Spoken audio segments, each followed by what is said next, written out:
good. It's a triple-double for Bella Earl. Goes matched up with a speedy guard. Great screen, spin move, layup, he missed it. Williamson fights for the board. His putback is good.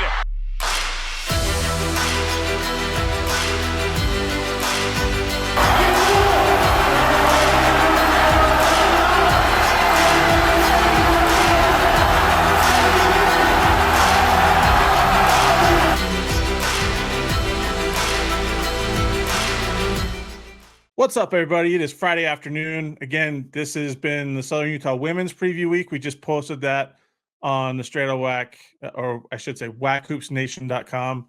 You go there and check that out. It's also posted on the X platform. It's also GCU Men's Basketball Preview Week, the defending champions, tournament champions, and first outright regular season championship that they took home in 2023-24.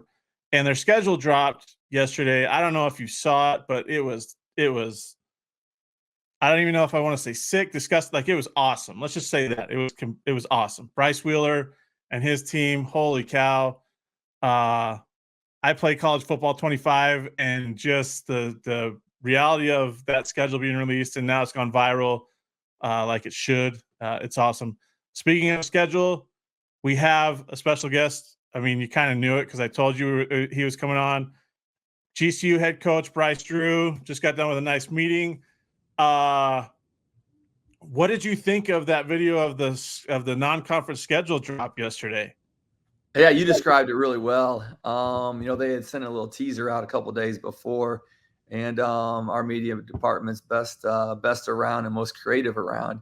And so my son plays the video games all the time. So when it started to play, yeah, it was pretty ridiculous, the creativity and how it came out. So hopefully others enjoyed it as much as me and you. Oh yeah, I've seen a bunch of different bigger platforms on the X platform that have shared it and just raved about it, and yeah, huge non-conference schedule drop. You talked about the teaser. I actually have to admit, I did a double take of the teaser to see if the game was actually real when they had the NCAA basketball game that they were using. So Bryce Wheeler and Josh Hauser, who do, and Paul Cora, our media department is excellent. I was like you when I first saw it. I mean, my son looked at it and said, "Man, is there a college basketball game for 25 out?" And I didn't know what direction they were going to go, like how far they were going to take it. And so, but what a cool release, and who knows, maybe they will have an actual game soon with their creativity. They need to bring it back. They did have it back in the day, so they need to bring it back. Bryce, I want to ask you, what do you think about your non-conference schedule? I mean, playing Georgia on a neutral floor, Stanford on a neutral floor at the MTE, the Acrisure Classic.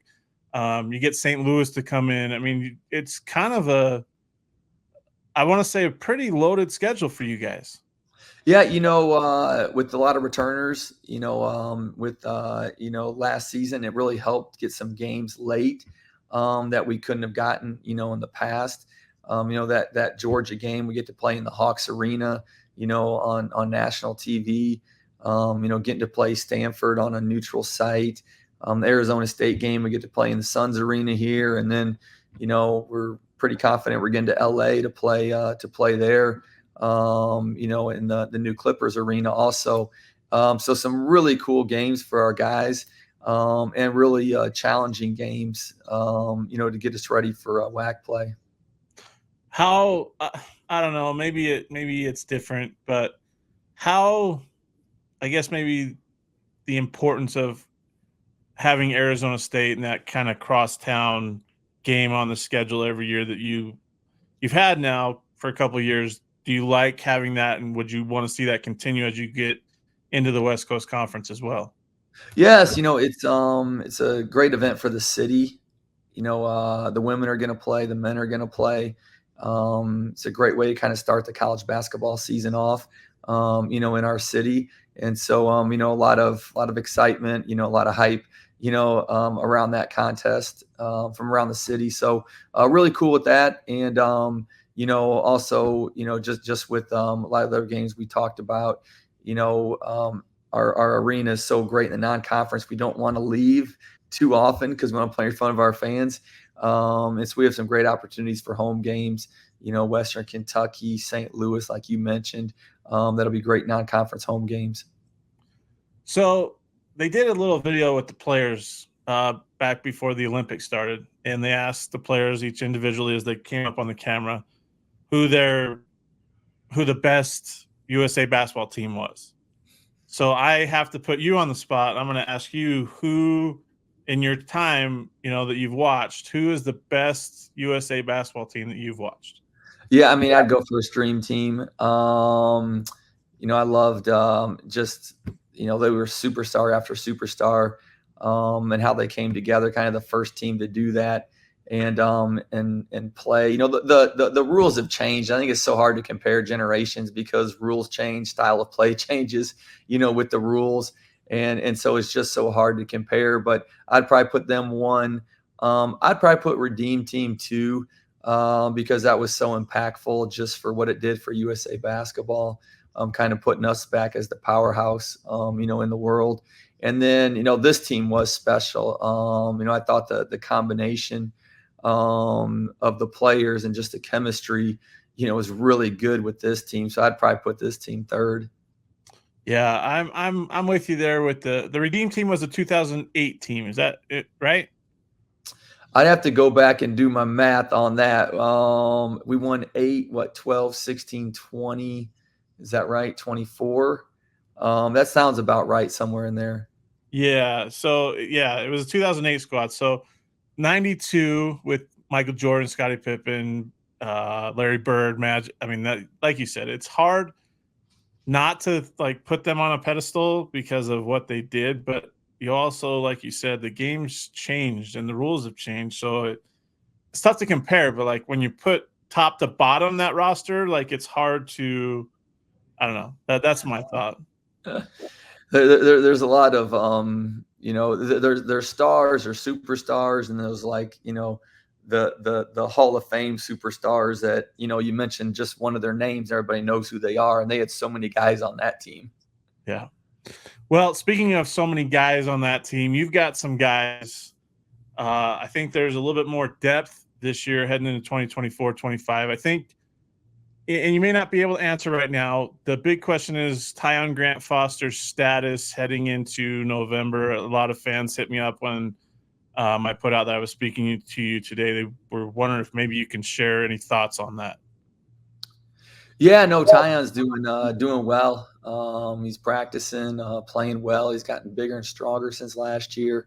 Obviously we all thought he was leaving and, not going to return back to college. And, at the very end, he came back to college and ended up, wanting to come back to GCU. So, we weren't planning on him coming back at the time, but, definitely welcomed him with open arms. And, it's great to have him back in practice with us. Is he going to be eligible to start? Is there any – I know there's a lot of talk about it. I don't know the situation, but I figured I'd ask the head man. Yeah, there's things we're going through right now. We expect for him to play. And, there's been so many things out there with the COVID waivers, with different injuries. He's had that health, thing he sat out for 2 years. We didn't expect Javon Blackshear at all to get another year of college, and yet, he was awarded another year, rightfully so. And so, we're working through stuff with Tyon, but, we're confident he's going to be out there in a GC uniform sooner than later. All right. Let's talk about the rest of it. I mean, you got 4 starters: Tyon, Ray, Duke, Colin Moore back. You got some key pieces: TCU transfer Jacoby Coles, Traviar Jackson from Tarleton, Mekhi Williams from UT Arlington. I mean, just talk about, Dennis Evans, 7'1" center from Louisville. Talk about your roster and the makeup now, and maybe how you feel about the depth as you head into this 2024-25 season. I really like the depth, like the experience with the returners that we have. Our newcomers have really soaked in things quickly. They've played with a ton of energy. And so the competitiveness in our gym has been really fun to coach and fun to be around. And it's helping our team get better every day. Season's coming fast. And so, we're trying to maximize each day that we have to get the newcomers all acclimated really well with our returners. Can you talk about, I didn't even mention Luke Warren, that whole spiel right there when I introduced that.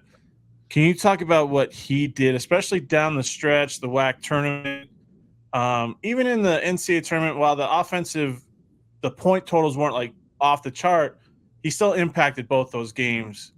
Just talk about his, I mean, you knew what you were going to get when he came to GCU, but like talk about the step that he took late in that season last year. Yeah, he was a huge part of our success, his ability to stretch the floor and make shots. And, defensively, he really impacted the game for us with his length and activity. So, him coming on strong made us so much a better team. And he's really, continued just to play well since then. He's done a lot of nice things in practice. And, we love his energy, his ability to finish around the rim, but also him stretching the floor and making threes, which is something that he's worked really hard from his Oregon days to here to be able to do at a consistent high level. Take us through the victory over St. Mary's, the first ever NCAA tournament win in GCU history, and just what that meant for you as a head coach and what that meant for the GCU program. Our team had achieved so many things throughout the year and done so many firsts. That was, something that they were, really looking forward to. Losing the year before, to Gonzaga, our returners, some of them came back simply to try to get back to the tournament, to get to that game, to try to win it. And so they really approached that game with the mentality that this is what we've worked all year for, for this is the opportunity. And they really just seized it and took advantage of it. I thought we played one of our best games of the year, from tip to finish in that game against St. Mary's. And I think our guys, kind of let that year of waiting and for Tyon 2 years of not playing, was kind of they got it all in a ball and released it all, during that game. Talk about how tough it is to go on, maybe 24, 36 hours rest to play a team like Alabama in the second round. I mean, I know it's tourney ball, so you got to be ready to play the next day and so forth, but how challenging is that? And what did you feel maybe was the difference in that ball game against Alabama in that second round? We went from maybe the most efficient, offense in the country in St. Mary's and how they execute to then about the fastest pace tempo in the country offensively in Alabama. And so it was two completely different styles, to prepare for. And I thought our guys did a really good job, taking the game plan and trying to do it the best that we could in the short turnaround. And, I actually just saw the game recently. And, my thoughts is it was a super high level game on both sides. Both teams didn't slow down. Both teams played at a fast pace, a high level. Didn't shoot great, but the intensity was there on both ends throughout that whole game. And, the biggest segment of the game is we were up 3 with under 6 minutes left, and we came out of one possession that they had down 2. So we gave up 3 offensive rebounds, and they outscored us by 5. And that was a big turning point, in that game, I thought. Let's talk about, people don't understand this if they don't watch GCU play, at least last year. People complain that the Lopes get to the free throw line a lot. But when they watch you guys, when they finally watch how you guys play, and I said this a lot last year to the people that complain about it too, you guys, for whatever, I don't know if it's that under 4 timeout or maybe the under 8 timeout where maybe it's a close ball game or maybe you're trailing, but something clicks where now all of a sudden we got to get downhill and attack the rim and either get a bucket or we get fouled and go to the free throw line and shoot free. That's just the way you guys played. Is that what you talk to your guys about, or is it just a mindset that they have as veterans to know, hey, we got to do something to force the issue? Probably a mixture of all of it. I think first our guys have a natural ability to get fouled. They're very confrontational. They're very physical. As they drive the ball. And then I think as you look statistically at our conference, the last, I want to say like 6 years, we've been in the top 6 every year in fouls committed in our conference. That's as a conference as a whole. And so fouls in our conference are plentiful all across the board, not just, against GCU.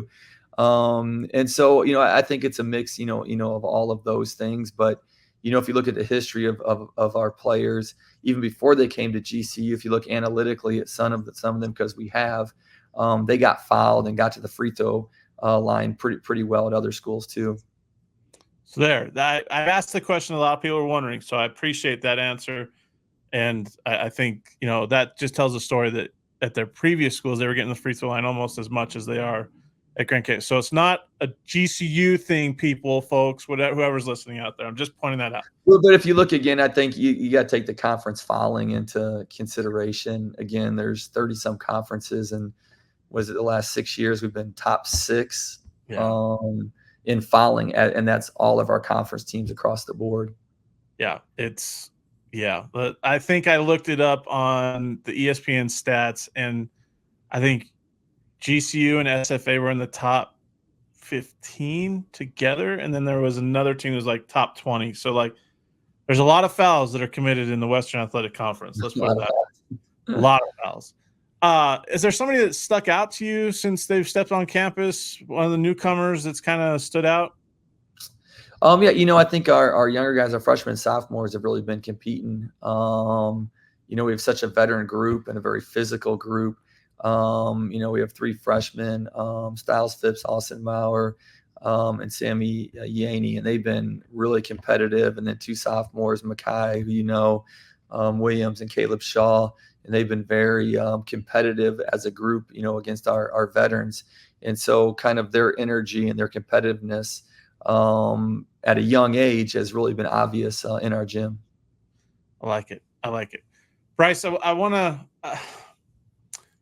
to ask you, how do you feel? I mean, you mentioned it when it was announced, how it's already impacting your program. This is obviously the final year in the Western Athletic Conference for GCU as you go to the West Coast. How significant is that for your program and the I don't want to downplay what the WAC has been. Like, it's been hanging by a thread for a while. Then it was really stable. Now it's not hanging by a thread, but like, I don't know, the impact that going to a more stable conference, I guess you can say, will have on your program.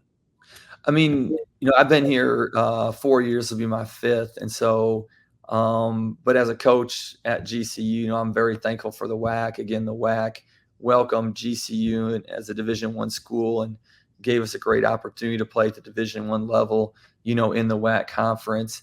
And like you said, even since I've, been here, there's been so many changes. I think for the better. Our league jumped up, 10 plus in the standings with some of the additions that we made with the schools in Texas. And so, the basketball is way better across the board now than when it was day one when I came to GCU. I think that's a compliment to the institutions and the offices, what they've done. And so, it is bittersweet because, again, the WAC gave us the platform to play in Division I and be part of them. And so, part of you is sad to move on, but also, you're excited because the WCC, is a really good basketball conference, top to bottom, that has top 20 ranked programs consistently in it. I had a thought on my, I don't know where my thought went that I was going to ask you about. Are you guys do you know if there's plans to maybe charter a flight with the Havocs to Atlanta when you take on Georgia, maybe down to the Acrisure Classic when you take on Stanford? Like, let's just put it this way. GCU, I don't feel like is ever not on a home floor in a sense with the way that the Havocs, they travel, and I mean, you had it in Spokane, had it at Liberty last year. just maybe talk about the benefit of the fact that they figure out ways to get your students to big time road games. Yeah, it definitely, as a program, when you have people wearing purple and cheering loud for you, definitely helps you be more engaged, more focused, more motivated, have more energy, more excitement in the building. And so, yeah, I know we're thankful for every game that, that they get to. The unique thing about GCUs is just the growth, and with all the online, students that we have, we recruit all over the country. And so whether we go to Atlanta or Texas, there's people there that have probably gone to GCU or worked for GCU, that come to the game. And so, that makes it really fun for our program, that no matter where we go, to know there's going to be some purple there. Bryce, I appreciate the time. Our Cubs they're 2 games over 500. They just swept the Pirates. I think they have the Nationals this weekend. So 5 games out, I believe, from the wild card right now. So I know you mentioned you haven't really paid attention lately. I get you're busy getting ready for the season and all, but it's about to tip over to September, and who knows what could happen, right? As long as we're ahead of the Cardinals, that's a big thing right there. But it would be nice to sneak into the wild card. But hey, just make sure we're above the Cardinals. Hey, even though when the Cubs struggle, Wrigley Field is still sold out. When the Cardinals struggle, Busch Stadium is half empty.